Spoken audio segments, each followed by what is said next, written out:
ज्ञेशप्रिय योगिराज समर्थ महातापसी पूर्णवाद प्रणेता दया पावना पौर्णिमा पूर्णचंद्र नमस्कार माझा सद्गुरु रामचंद्र ध्याये नित्यं महेशं रजतगिरिनिभं चारुचंद्रावतंसं रत्नाकल्पोज्ज्वलांगं परशुम्रगवरा भीतिहस्तं प्रसन्नं पद्मासीनं समनस्तात् स्तुत्मगणैर्व्याघ्रकृत्यं वसानं विश्वान्द्यं विश्ववन्द्यं निखिलवैखरं पंचवक्त्रं त्रिनेत्रं बुद्धिदाता मंगलमूर्ती श्री गजानन पूर्णवादाचार्य परमपूजनीय जीवन सम्राट सद्गुरु समर्थ डॉक्टर रामचंद्र महाराज, पूर्णवाद हरदेष्णू शिष्यवत्सल पुराणप्रिय सद्गुरुनाथ विष्णू महाराज, सदी सौभाग्यवती मनकर्णिका माता, सदी सौभाग्यवती विमल माता, आदरणीय गुणेश दादा,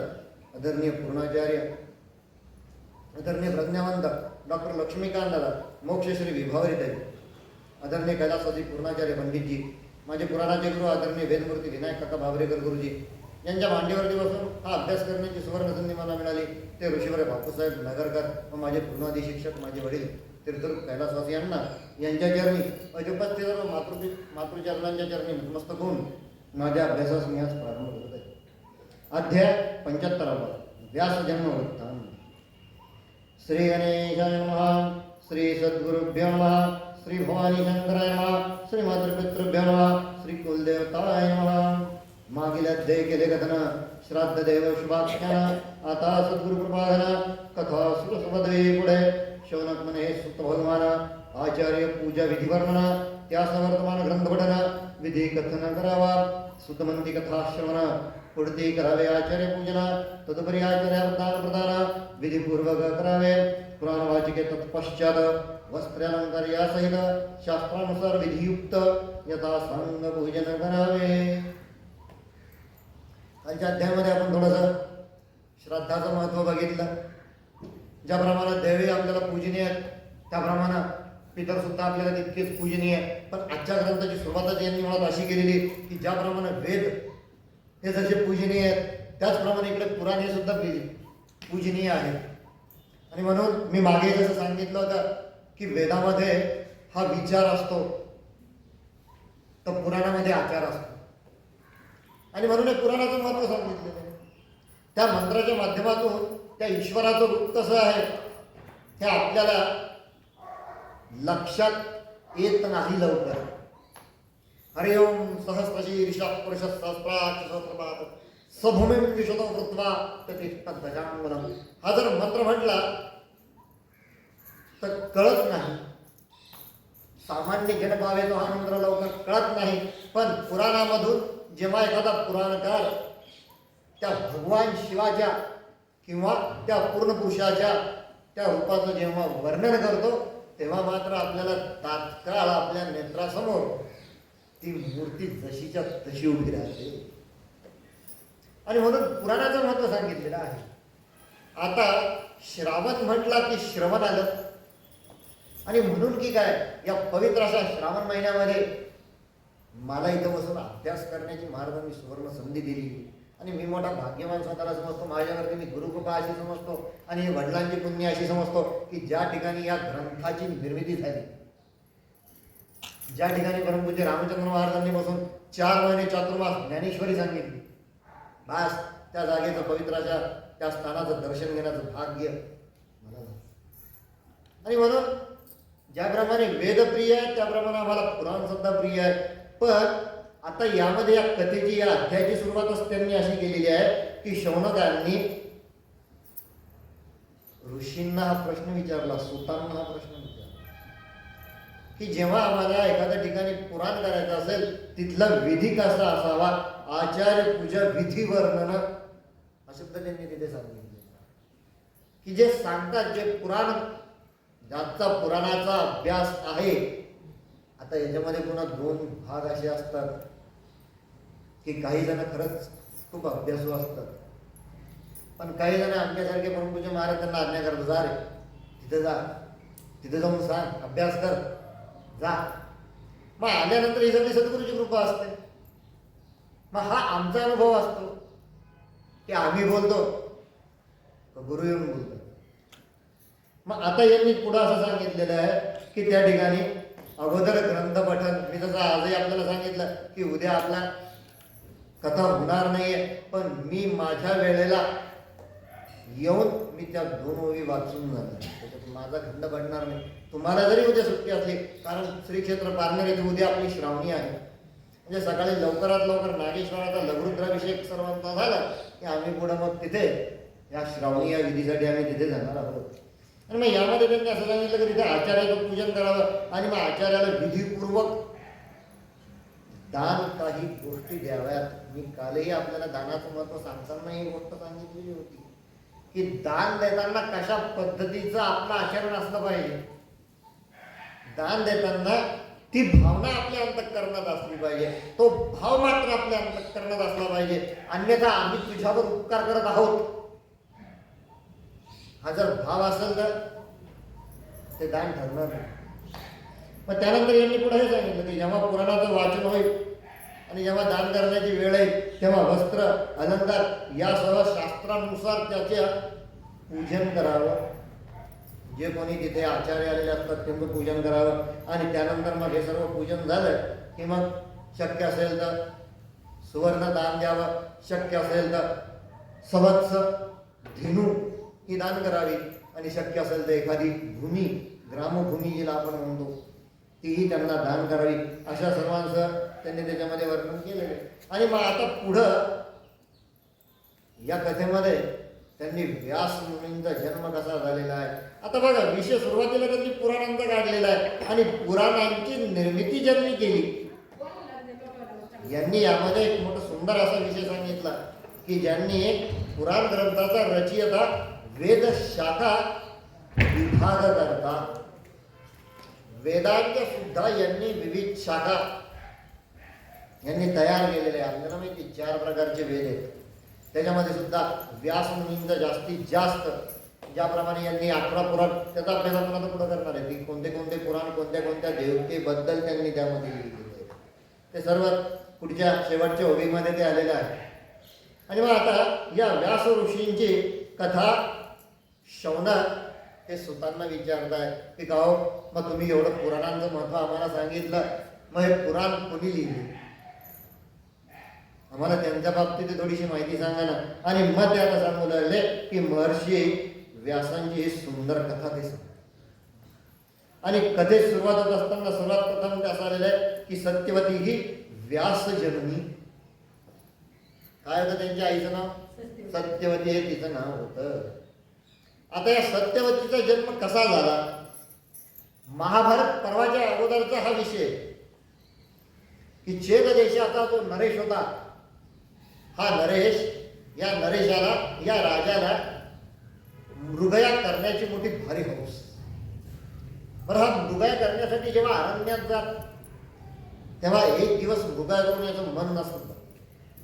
मग हा करायचा, एक सप्ताहापर्यंत हा त्या वनामध्ये राहायचा, जेवढी मृगया करता येईल तेवढी तो करायचा आणि त्यानंतर पुन्हा आपल्या राज्यात यायचा. असा याचा दिनक्रम होता.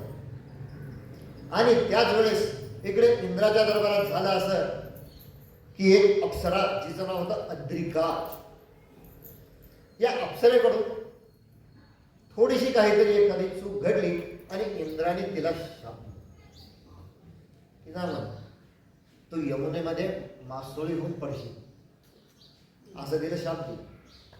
आणि ती आता या यमुनेमध्ये येऊन पडली, ती मासोळी झाली. आणि इकडे हे मृगया करण्यासाठी मनात चाललेले असताना, मनात थांबलेले असताना एक दिवस यांना यांच्या पत्नीची अत्यंत आठवण आली. यांना यांच्या पत्नीची आठवण आल्या कारणाने ज्यावेळेस त्यांना अत्यंत त्या विषयामध्ये ते रत झाले, त्यावेळेस त्यांचे काही धर्मबिंदू खाली जमिनीवरती पडले. ते त्यांनी एका पानावरती घेतले आणि एका ससीन पक्ष जो असतो आपला ससाना पक्षी, या ससाना पक्षाच्या हातानं ते पत्नीकडे पाठवलं. आणि नेमके तो पक्षी जात असताना जिथून खाली ती यमुना नदी वाहत होती, तिथं दुसरा ससाना आला. आणि त्या ससानाला असं वाटलं की यामध्ये खाण्यासाठी काहीतरी चांगलं असावं म्हणून या सस्यानं ना त्या दुसऱ्या सस्यानावरती हल्ला केला. त्याच वेळेस ते पान, ज्या पानामध्ये, वटवृक्षाच्या त्या पानामध्ये ते तेज होतं, ते नेमकी खाली पडलं आणि ते या मासोळीच्या मुखावर गरमलं. झालं. कालांतराने एक धिवर होतं.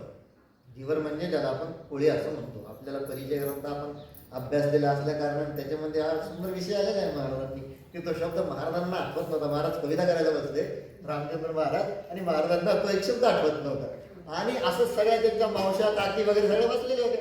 बरं, आता यांना विचारावं तर पुन्हा ह्या काय म्हणतील की अरे तू एवढे 4 बुक शिकलेला आहे, तुला आठवत नाही का कोळ्याला नेमकी मराठी शब्द काय आहे तो? आणि मग शेवटी जेव्हा ते एकदमच गाडी आवडत बसली तेव्हा त्यांनी त्यांच्या त्या आजीला विचारला, आजी म्हणे कोळ्याला काय म्हणतात? हट, एवढंच ना म्हणे धिवर म्हणतात.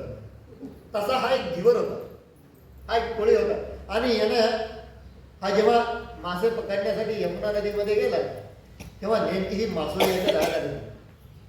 ही यानं घरी आणली. घरी आल्यानंतर आता शेवटी कितीही गेला तरी ती अप्सराच होती ना, ती अप्सराच होती. आणि त्याच वेळेस हा छेद देशाचा नरेश जो होता याचं नाव उपरीचर वसू असं होतं, म्हणजे दोन्ही श्रेष्ठ. आणि मग जेव्हा ही मासोळी याला सापडली, या धिवराला, या कोळ्याला, यानं जसं तिचं म्हणून पोट फाडलंय, कन्या बाहेर आली. आता अप्सरेची ती कन्या, अप्सरेसारखी. त्याला मोठा आनंद झाला. चाल म्हणे मा येऊ ना, तू पावली का म्हणे मला,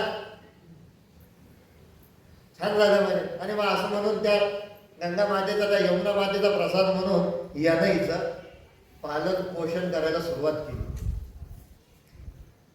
आता ती माशाच्या पोटामुळे निघालेल्या असल्या कारणाने याचं तिचं नाव काय ठेवलं? मत्स्यगंधा. हे तिचं नाव. मत्स्यगंधा म्हणजे जिच्या शरीराचा माशासारखाच वास येतो. कारण आता मासोळीच्याच पोटातून, गर्भातून ती उत्पन्न झालेली असल्या कारणाने मत्स्यगंधा हेच तिचं नाव ठेवलं. हळूहळू हळूहळू ती लाडात वाढून मोठी होऊ लागली. ती 16 वर्षाची झालेली असताना, 16 वर्षाची झालेली असताना एक दिवस तिच्या पित्यासोबत ती यमुना तीरी ती गेली. काय गेली बरं? पित्याची शिदुरी घेऊन ती गेली. आणि पित्याला सांगितलं की बाबा तुम्ही भोजन करा, मी तुमच्या बाजूला बस. ती बाबाच्या बाजूला बसली.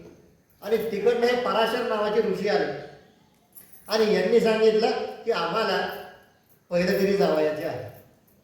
तो धिवरचा म्हटलं मी आता भोजनात बसलेलं. ठीक आहे म्हणे, तू भोजन करता करता उठू नकोस.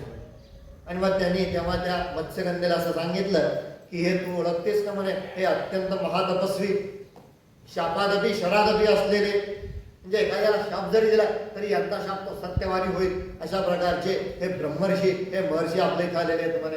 एक काम कर, तू ही नदी, ही नाव घेऊन जा आणि यांना पहिलं तरी तू सोडून झालं. ती तयार झाली. ती नावेत बसली, इकडून ऋषी बसले आणि नाव आता चालली आहे. तिनं वल्हायला सुरुवात केलेली.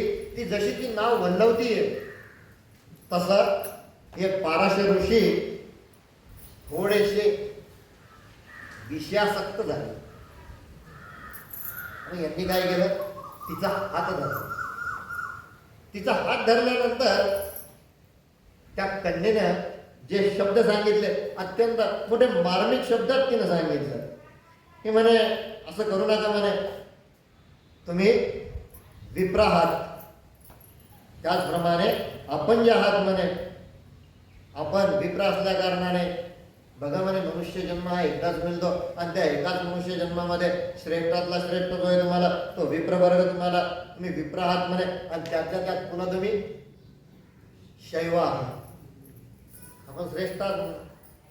आणि मी काय म्हणे एक साधी कोळ्याची कन्या आहे म्हणे, मी साधी कोळ्याची कन्या आहे असं म्हणून थोडंसं ती जेव्हा बोलली तेव्हा हे थोडे शांत झाले.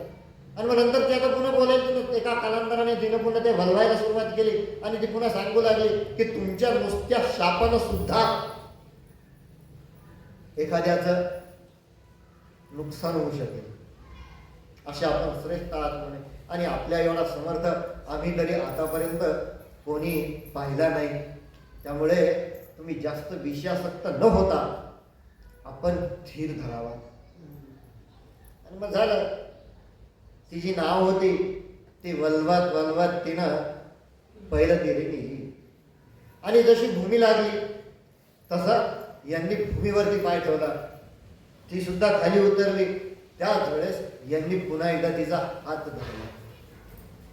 मग त्यावेळेस ती बिचारी आता सांगायला लागली की बघा म्हणे, मी अशी माझ्या अंगाचा मासोळीसारखा दुर्गंध येत असतो म्हणे, आणि माझा जन्म जो झालेला आहे म्हणतो धिवरापासून म्हणजे या पोळ्यापासून झालेला आहे. तुम्ही उच्चवर्णीय आहात म्हणे, हे आपल्याला शोभा देत नाही म्हणे.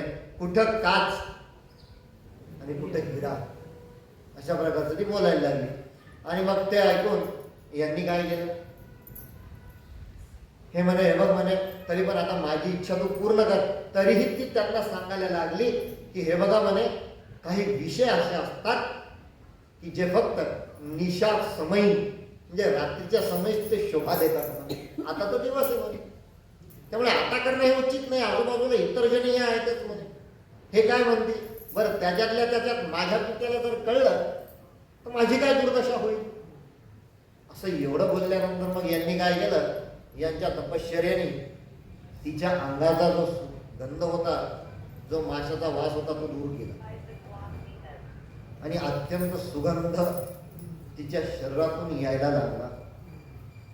त्यांनी तिला एक सांगितले, बघ ना, यानंतर तुला सर्वजण सत्यवती म्हणून ओळखतील म्हणे, कारण अनेक योजनांपर्यंत तुझा हा वास जाईल, श्वास जाईल. तदनंतर बघ म्हणे, मी बाजूला सगळं धुकं निर्माण केलेलं आहे, पण तरीही तिनं काय शब्द वापरला की मग आता तुम्हाला जर तुमची इच्छाच पूर्ण करायची तर मला एक असा द्या की माझं जे आहे हे यौवनत्व चिरकाळ अबाधित राहील, याला कुठल्याही प्रकारचा धक्का बसणार नाही. हे जर तुम्हाला मान्य असेल तर ठीक आहे, आपल्याला जसं वाटेल तसं करा. आणि मग त्यानंतर यांनी पुन्हा तिला असं सांगितलंय, बघ म्हणे, मी इंद्राच्या दरबारातही जात असतो, तिथेही अनेक अप्सरा मी बघितलेल्या आहेत, पण त्यांना बघून मी एवढं विषयासक्त कधी झालेलो नव्हतो म्हणे.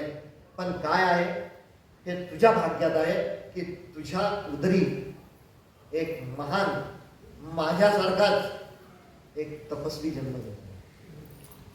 ते त्यांनी तिला सांगितलं. आणि तो कसा होणार आहे म्हणे, स्वतः पुराणांचा तो निर्माता होणार आहे म्हणे.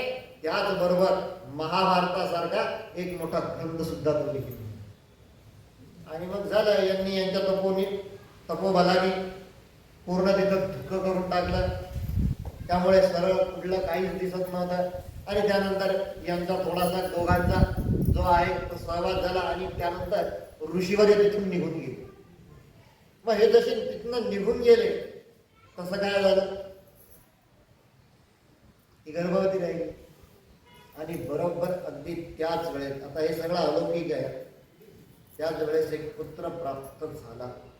कसा होता बरं तो, सूर्यासारखा तेजस्वी, मदनासारखा सुंदर, अत्यंत दैदिप्यमान, जन्मदाच, डाव्या हातामध्ये कमंडलू, उजव्या हातामध्ये दंड, अशा पद्धतीनं एक 8 वर्षाचा बालक तिच्या समोर उभा राहिला.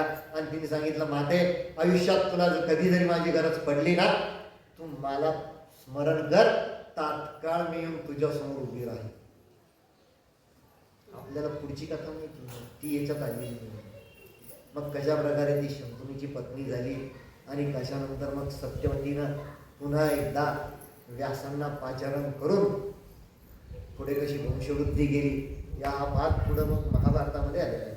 मग आता यामध्ये जो भाग आलेला आहे, आता मग याच्यानंतर नेमकी या द्वीपात त्यांचा जन्म झालेला असल्या कारणानं त्यांना द्वैपायन असं नामाभिधान झालेलं आहे. आपल्याला माहिती आहे, आपण त्यांना द्वैपायन सुद्धा म्हणतो व्यास. आणि त्यानंतर मग ही मत्स्यगंधा जी होती, ही बिचारी आता थोडीशी खिन्न झाली. बघा, एका क्षणापूर्वी ती कोणाची तरी मुलगी होती आणि आता एका क्षणानंतर ती कोणाची तरी माता झालेली. आणि तिचं माता होणं, त्या मुलीचं मातृत्व होणं, हाच तिच्या जीवनातला सगळ्यात मोठा यशाचा भाग असतो. कारण ती क्षणाची बदली, पण अनंत काळची ती काय होऊन जाते, माता असते. आणि म्हणून भारतीय ग्रंथांमध्ये स्त्रीचा माता म्हणूनच आम्ही तिची पूजा करतो. यत्र नारी पूज्यन्ते, जिथं नारीची पूजा होते ती आमची भारतभूमी आहे. आणि त्यानंतर मग हे निघाले नमिषारण्याकडे. आता यांना करायचा तो स्वधर्माची पूर्तता. चालले एक एक पावलं टाकत टाकत टाकत टाकत निघाले. काय काय लागलं मध्ये प्रयाग आला, नंतर नैमिषारण्य आहे ते उलटून गेले, कुरुक्षेत्राच्याही पुढे गेले, अवंतीपुरीमध्येही ते गेले, अमरावती, मथुरा, अयोध्या, सरस्वती, सिंधुगंगा, द्वारकापुरी, गंगासागर संगम, सप्तपुरिया ज्यांना आपण म्हणतो. त्याच्यानंतर इकडे त्र्यंबक, सप्त गोदावरी, कांची, कालंजर, प्रभासपुरी, बद्रिकाश्रम, महालय, ओंकारपुरी, भृगुपुच्छ, भृगुतुंग तीर्थ, पुष्कर, श्रीपर्वत आदी तीर्थावरती ते गेले. वेगवेगळ्या प्रकारच्या तप त्यांनी आचरण केलं. शिवाची त्यांनी आराधना केली. बघा आता एवढी मोठी ग्रंथ निर्मिती करायची आहे, हे सहज शक्य आहे काय? हे शिवकृपेशिवाय शक्य आहे काय? आणि मग आता अनेक देशाचं पर्यटन त्यांचं चालू झालेलं आहे, अनेक तीर्थाचं भ्रमण करतात येते. आणि हे सर्व भ्रमण करत असताना ते नेमकी वाराणसीत आले. आणि हे भ्रमण करताना त्यांना असं जाणवलं की वाराणसी हीच जिला आपण काशी असं म्हणतो, आणि तिथे साक्षात भगवान शिवाचा वास असतो. मग यांनी आता आपली काशीमध्ये पोहोचले, काशीमध्ये आले. आणि आल्या आल्या आपल्याला माहिती आहे की जिथे साक्षात भगवान शिव, माहेश्वरी, अन्नपूर्णा हिचंही तिथे मंदिर आहे. कशासाठी? भक्तांना प्रसाद देण्याकरता. अन्नपूर्णे श्लापूर्णे शंकर प्राणवल्लभे. आपल्याला माहिती अन्नपूर्णा स्तोत्र आपण नेहमी म्हणत असतो. आणि त्यानंतर मग जसे यांनी वाराणसीत प्रवेश केला, सर्वप्रथम मणिकर्णिका तीरावरती ते आले. तिथे त्यांनी सुस्नात ते झाले. आणि मग त्यांच्या अंतःकरणामध्ये आता वेगवेगळ्या प्रकारचे भाव येऊ लागले. आणि मग त्यांनी असं ठरवलं की आता इथे जेवढे जेवढे ज्योतिर्लिंग आहे अगोदर त्यांचं आपण दर्शन घेऊया. चालले आता ते दर्शनाला. सुरुवातीला त्यांनी विनायकाचं दर्शन घेतलं, त्यानंतर देवी गौरी हिचं दर्शन घेतलं, आणि त्यानंतर मग कालराज भैरवनाथाचंही त्यांनी दर्शन घेतलं. आणि मग त्याच्यानंतर मग आता इथे सर्व जेवढे जेवढे तिथं शिवलिंग आहेत त्या सर्व शिवलिंगाचं विश्वेशादी शिवलिंग, त्याच्यानंतर कालेश्वर शिवलिंग, ओंकार, कृत्तिवासेश्वर, केदार, कामेश्वर, त्रिलोचन वा चंद्रशेखर, ज्येष्ठेश्वर जम्बुकेश्वर, जयगिशेश्वर, दशाश्वमेध, द्रुमीचंडेश्वर, दृक्केश्वर, गरुडेश तथा गोकर्णेश्वर, अशा प्रकारचे या सर्व यांचे नावं यामध्ये आलेले आहेत. या सर्व जेवढे जेवढे ज्योतिर्लिंग तिथे आहेत त्या सर्व ज्योतिर्लिंगाचं यांनी दर्शन घेतलं. पण हे जसे मध्यमेश्वर नावाच्या ज्योतिर्लिंगाला आले त्यावेळेस बघा यांच्यातला भाव जो होता हा आता उत्पन्न झाला. आपल्या अंतःकरणात जेव्हा एखाद्या तीर्थयात्रेला आपल्याला जायचं असतं, कुठं असते आपली ती मनाची अवस्था? एका वेगळ्या अवस्थेत आपलं मन असतं की नाही आता मी तिथे जाणार. जसं आपण पारनेरला आल्यानंतर आपल्या मनाची जी अवस्था असते की आता थोड्याच वेळात आपल्याला आपल्या सद्गुरूंचं दर्शन होणार, अशा प्रकारची ही अवस्था असते. आणि मग त्यांना असं मनात आलं की अरे हा अवमुक्तेश्वर म्हणजे काशीमधलं सर्वात जर कुठलं दैवत असेल तर हे मध्यमेश्वर नावाचं हे दैवत आहे. आणि हे जे लिंग आहे या लिंगापेक्षा कुठलंही लिंग, आता तसं पाहिलं तर ज्योतिर्लिंगामध्ये सर्व जे शिवलिंग आहेत हे सर्व एक समान आहे. प्रत्येकाचं वैशिष्ट्य जरी वेगवेगळं असलं तरी त्यांच्यात विशेष प्रत्येकाचं वैशिष्ट्य काहीतरी वेगळं आहे. आणि म्हणून मग या मध्यमेश्वर शिवलिंगाचं वैशिष्ट्य यांनी ते सांगितलेलं आहे की तुंबुरो आणि नारद यांनी इथं शिवाची आराधना केली. आणि त्यानंतर शिवप्रसाद त्यांना प्राप्त झाल्यामुळे ते याच मध्यमेश्वर शिवकृपेमुळे ते संगीत विशारद झाले. नारद आणि तुंबरू आपल्याला माहिती आहे, आपण 11वा अध्याय वाचतो, त्याच्यामध्ये आमचं नामस्मरण आलेलं आहे. आणि मग हे मध्यमेश्वराच्या ठिकाणी तिथे आले आणि मग तिथे आल्यानंतर यांना आता हे सुद्धा जाणीव झाली की साक्षात वैकुंठापदी भगवान विष्णू यांनी सुद्धा त्यांच्या शिष्यांना मोक्ष प्राप्त व्हावा याकरता या ठिकाणी पाठवलेलं आहे, असं शैव धर्मामध्ये सांगितलेलं आहे. त्याच्यानंतर मग धनाधीश कुबेर जो होता, या धनाधीश कुबेराला सुद्धा त्या मध्यमेश्वराच्या तिथे शिवपूजन करून, शिवपूजन केल्यानंतर त्याला सुद्धा ते त्याचं पद प्राप्त झालं. आणि मग त्याच्यानंतर मग अनेक त्यांनी अप्सरांचे वगैरे त्यांची सुद्धा नावं त्यांनी दिलेले. आणि या सर्वांमध्ये श्रीकर नावाचा जो गोपी होता, गोप होता, त्याची कथा मी तुम्हाला सांगेल. जेव्हा आपला इथं श्रीहरी विजय सुरू होईल त्यावेळेस मी त्या श्रीकर गोपाची सुद्धा तुम्हाला कथा सांगेल की तो कसा होता, अगोदर तो कसा होता, भगवान श्रीकृष्णांचा तो जेव्हा संपर्कात आला त्यानंतर तो कसा बदलला आणि मग कसा नंतर तो विष्णुरूप झाला. पण हे सर्व कशामुळे झालं, हे शिवकृपेमुळे त्याला प्राप्त झालं. त्यानंतर अनेक दानवांनी सुद्धा या मध्यमेश्वराजवळ येऊन यांनी शिव अर्चना केली. आणि मग बृहस्पती सारखे असलेले भार्गव श्रेष्ठ गुरुदेव बृहस्पती ज्यांना आपण संबोधतो, यांनी सुद्धा याच भगवान शिवाची आराधना केली. त्यांच्यावर सुद्धा भगवान शिव हे प्रसन्न झाले. आणि मग आता यांच्या सुद्धा अंतःकरणात आलं की देवा, मला सुद्धा आता पुराणांची निर्मिती करायची आहे, माझ्या पित्याची आज्ञा आहे. मग म्हणून त्यांनी हे ठरवलं की हे जे मध्यमेश्वर नावाचं ज्योतिर्लिंग आहे, बस आपण आता यालाच बघायचं. झालं.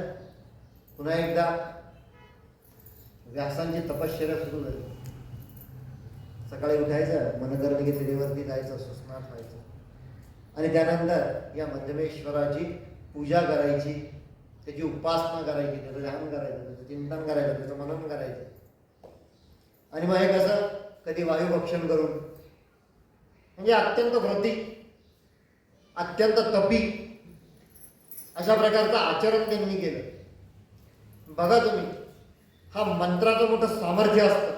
जेव्हा आम्ही साध्या अवस्थेत मंत्र करतो, मंत्र जपतो, तेव्हा काय होतं, पण जेव्हा एखादा अतिशय आपल्यावरती संकट आल्यानंतर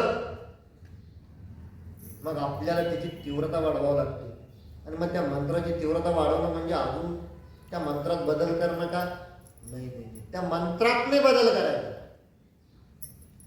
स्वतःच्या आचरणात बदल करायचा. कशा पद्धतीनं माझ्याकडून माझी उपासना ही दृढतर होईल, ही कष्टतर होईल. आपल्याला माहिती आहे, ज्यांनी याच पुराणाची निर्मिती केली, शिवपुराणाची निर्मिती केली, पहाटे 3 वाजेची त्यांची उपासनेची वेळ होती. म्हणजे ज्या समयी त्यांनी उपासना घेतली, अखंड आयुष्यभर अगदी 30 त्यांनी त्यांच्या उपासनेची वेळ ठेवलेली होती. आणि म्हणून मी परवा सुद्धा सांगितलं की ते महाराजांच्या बैठकीत बसलेले असल्यानंतर महाराज 2:45 वाजता त्यांना हळूच म्हणायचे, बापूसाहेब जा, तुमची उपासनेची वेळ आहे. स्वतः महाराजांना सुद्धा बघा, कधी कधी गुरुला सुद्धा शिष्याचं भूषण वाटतं. आणि असे भूषण असणारे म्हणजे ऋषीवर्य बापूसाहेब नगरकर. उगीच त्यांना महाराजांनी ऋषीवर्य ही पदवी दिली काय?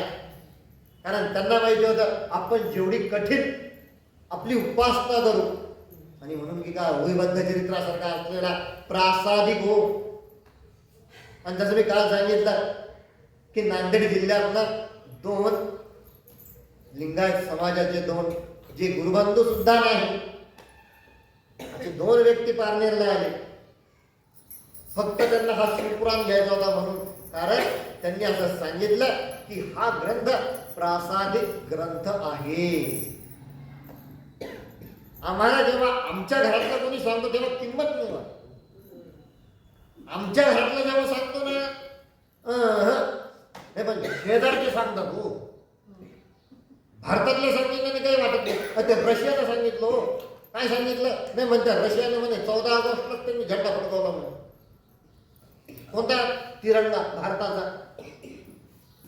आता रशिया असलेला एक नंबरचा देश, त्यानं जेव्हा भारताचं गुणगान करायला लागलं तेव्हा इतर देशांचं काय होईल तुम्हाला माहिती. जे काही आपण 15 किंवा 16 तारखेच्या म्हणजे 15ला वर्तमानपत्रच येत नाही सुट्टी असल्याकारणे 16 17 वर्तमानपत्रात आपल्याला कळून गेलं की नेमकी काय झालं.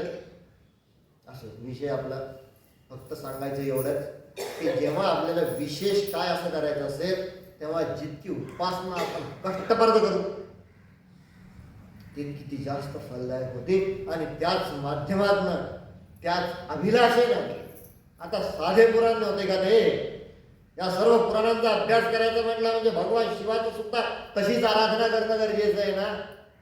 आणि मग यांनी सुरू केलं, चालले करतात ते एक एक दिवस धर्मात्मा व्यास मुनी चालू आहे यांचं. आणि मग एक दिवस काय झालं, भगवान शिवाजी अर्चना करत असताना पूजा करत असताना त्या शिवलिंगामध्ये साक्षात भगवान शिवाचं दर्शन या व्यास मुनींना त्यांना झालं. कसं झालं बरं ते, यामध्ये काय सांगितलेलं आहे की वामभागी पार्वती स्थित एकट्या शिवाने दर्शन दिलं का, माता पिता शिव माता पिता. आणि त्यानंतर मग नुसतं शिव होते का, त्यांच्या जटीतून गंगा सुद्धा येते. अशा प्रकारचं भगवान शिवाचं शिरावरती ती चंद्रकोर सर्वांगाला ते लागलेलं भस्म कर्पूर गौर आणि त्याचप्रमाणे आकर्ण विशाल असलेले त्यांचे नयन, आरक्त असलेले त्यांचे ते अधर म्हणजे ओठ आणि 25 वर्षासारखा 5 वर्षासारखा बालकाचा असलेलं ते स्वरूप, बालरूपात शिवपार्वतीचं त्यांना दर्शन झालं. अगदी बालरूपात व्यासमुनींना तसं दर्शन झालं. आणि मग तो भक्तवत्सल, तो करुणाकर, तो आशुतोष, आशुतोष या शब्दाचा खूप मोठा अर्थ आहे, जो आपल्या सर्व इच्छा आकांक्षा तोषुनी मत द्यावे म्हणून त्याला आशुतोष हे नाव, तो आशुतोष आहे. आणि मग भगवान शिवशंकरांनी त्यांना दर्शन दिल्यानंतर आता हे सद्गतीच. आणि व्यास मुनींनी त्यांना सांगितलं की बाबा महादेवा म्हणे या वेदाला सुद्धा तुझी महती कळालेली नाहीये, या वेदाने सुद्धा तुझ्या पुढे हात टेकलेले आणि तू तर काय म्हणे उत्पत्ती स्थिती आणि लय यांच्याही पलीकडे, या त्रयींच्या तू पलीकडे आहे. आणि त्याने असं सांगितलं की देवा म्हणे सर्व देवतांमध्ये प्रथम तूच आहे. आज गणेशाचं जरी दर्शन घेतलं तरी गणेशामध्ये सुद्धा तूच आहे. आता हे थोडंसं तत्वज्ञान भाषेत आता कसे बोलतात, देव कसे बोलतात, ऋषी कसे बोलतात, ऋषी ऋषींशी कसे बोलतात, ऋषी देवांशी कसे बोलतात. आता पराशर ऋषींचे पुत्रच ते कसे बोलले असतील.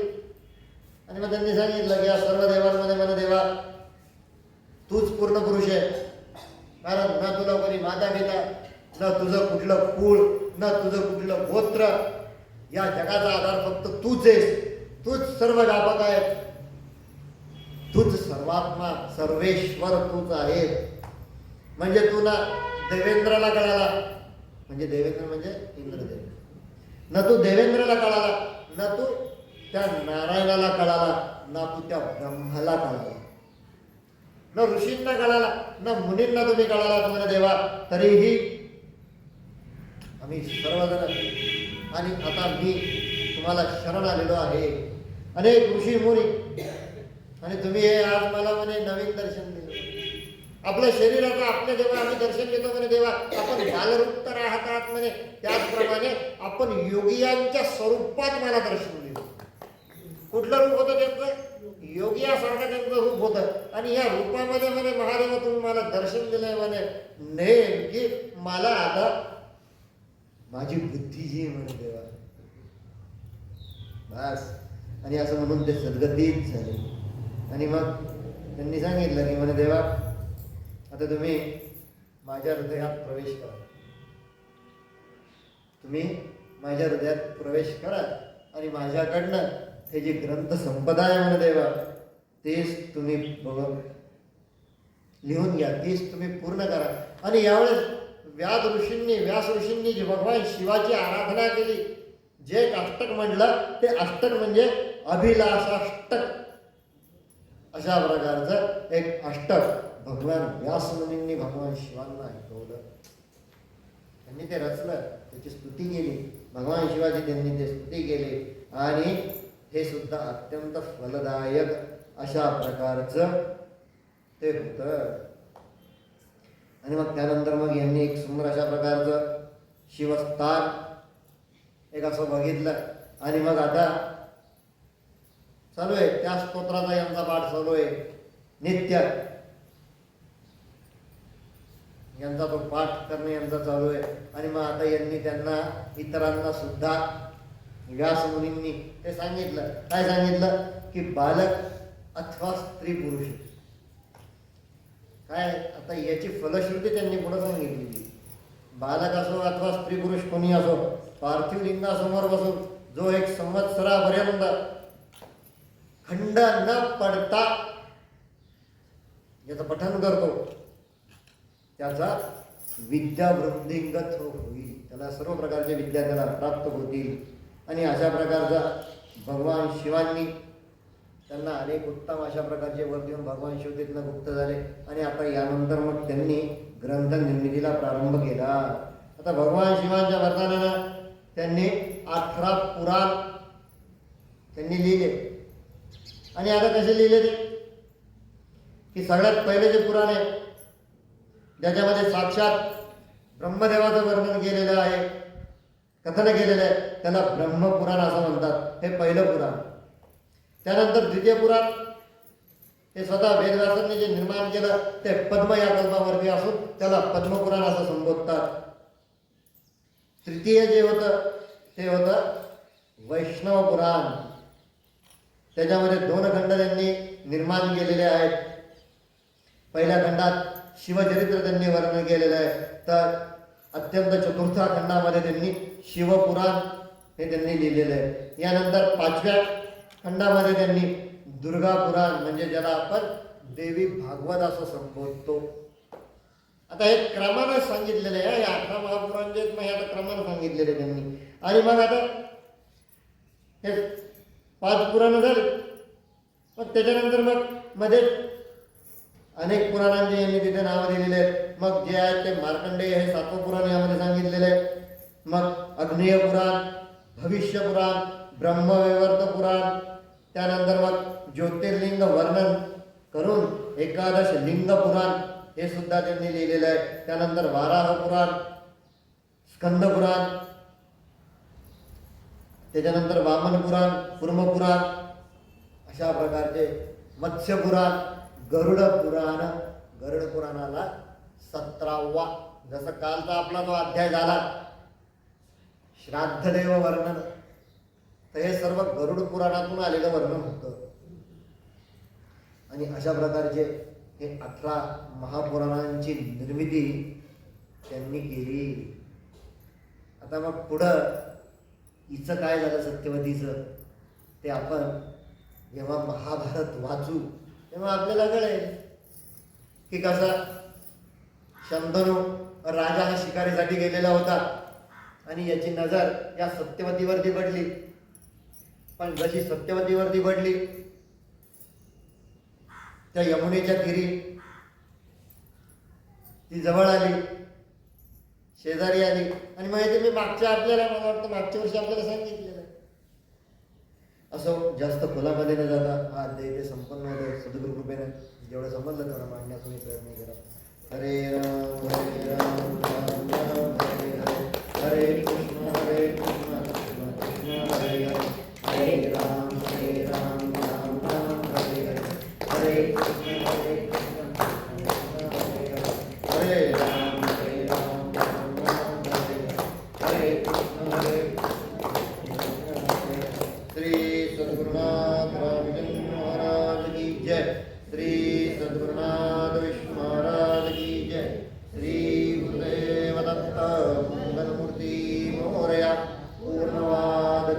जय। पार्वती पते हर हर महादेव। बोल भवानी की जय। सती सौभाग्यवती मनकर्णिका माता की जय। सती सौभाग्यवती मन माता की